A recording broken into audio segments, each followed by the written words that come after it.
Əllər yuxarı. Əllər yuxarı. Adamı öldürmem. Xahiş edirəm. Sizdən var tez boşalt. Tez elə. Tez elə biraz. Heç nə yoxdur mənim cibimdə. Sadəcə telefon ödəyib soxuq ciğərini dağılacağam.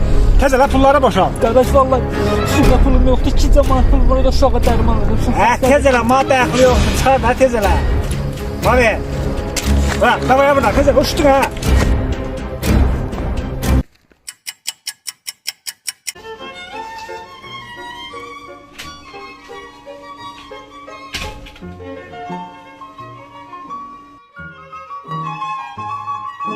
Qardaş, salam, axşamınız xeyir olsun. Mənim gözəl qardaşım, mənim cibimdə cəmi cümlətənə 2 manat pul var.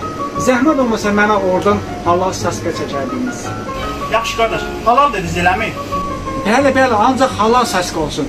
Yox, mən başqa saska yeyə bilmərəm, ancaq halal.